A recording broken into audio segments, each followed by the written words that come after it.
The Tale of Narcissus. The story of a guy called Narcissus. We often have heard that if you have watched the Malayalam movie Spirit, in that Kaniha, who plays Mohanlal's wife, talks to her current husband about her ex-husband, saying that he is a narcissist.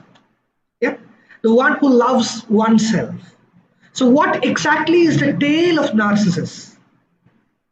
Mind you, back then, mythologically, when you go back to that era, there was no mirror like it exists in these days. There is no mirror to look at oneself and, yeah, do I look good? There was no mirror. So what did people do?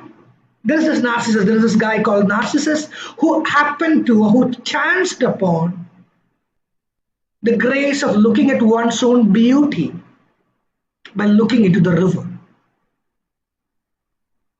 The saying goes that Narcissus is parallel to what we call as the Yavana Devan or Gandharvan in Malayalam, who is revered by all the damsels, all the ballet dames in the country.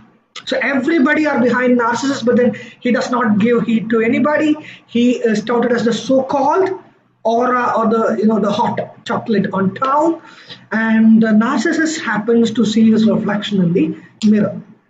So from that day onwards, what happens is Narcissus goes to the river every single day. Every single day, Narcissus, he goes to the river. He goes by the riverside. He bends down, right? If you have to look at yourself, you have to bend down. So he bends down into the river and he's like, "Hi, what a pretty face, how wonderful I look." So he bends down and he looks at the river and he's of all admiration and awe at his own image. And one fine day, what happens? Narcissus repeats this act. He comes to the riverbed and he looks at himself, "Hi," and he drowns. And he drowns, which means he dies in that act of appreciating his own beauty. He drowns in the river. So then what happens? That forms the part of the beginning of a popular novel that most of you may be familiar with, perhaps the prologue of a novel. What novel it is, I'll give you a chance to say, but it goes like this. The central character of the character of the particular novel knew the legend of Narcissus, a young who knelt daily beside a lake to contemplate his own beauty. He was so fascinated by himself that one morning he fell into the lake and drowned. I have already given you a description of that. At the spot where he fell, a flower was born, which was called the Narcissus. It was asked once for a UGC net examination. What is a flower that bloomed in the spot of the death of Narcissus called? It's called Narcissus. Because Narcissus died and it's literally him reincarnating as a flower. But nonetheless, this was not how the author of the book ended the story. He said that when Narcissus died, the goddesses of the forest appeared and found the lake, which had been fresh water, transformed into a lake of salty tears. A lake of salty tears. "Why do you weep?" the goddess asked.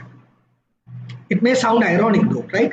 Already a guy has drowned and you're asking, "Why do you weep?" But then it's the river, right? So asking a river, "Why do you weep?" again becomes a bit more interesting. So "Why do you weep?" the goddesses asked. "I weep for Narcissus," the lake replied. "Ah, it's no surprise that you weep for Narcissus," they said.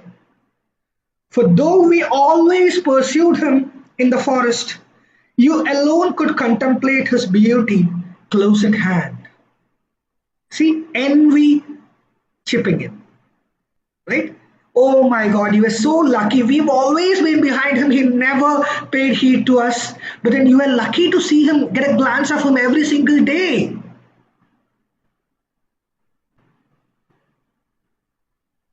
Then the lake replied, they say that he's a beautiful guy on earth and you were so lucky to meet him every single day. And the lake puzzlingly asks, "But was Narcissus beautiful?" The lake asked. Well, the goddesses were taken aback. The entire universe knows that this guy is the dame of the world, and you're asking me, was he beautiful? He was looking at you every single day. So they reply in bewilderment, who better knows, who better than you to know that? The goddesses said in wonder. After all, it was by your banks that he knelt each day to contemplate himself. The lake was silent for some time. Finally, it said, I weep for Narcissus, but I never noticed that Narcissus was beautiful. I weep because each time he knelt beside my banks, I could see in the depths of his eyes my own beauty reflected. Oh. Yeah. So look at the turnaround there. The entire goddesses are envious to this guy, the lake that Narcissus, and he gets to meet Narcissus every day. But then it replies that I'm not sure if he was beautiful. When he was looking at me, I was admiring myself in the twinkle of his eyes. This tale forms the prologue to one of the popular modern novels, which you're all familiar with, which most of you admire, which most of you like. Any guesses?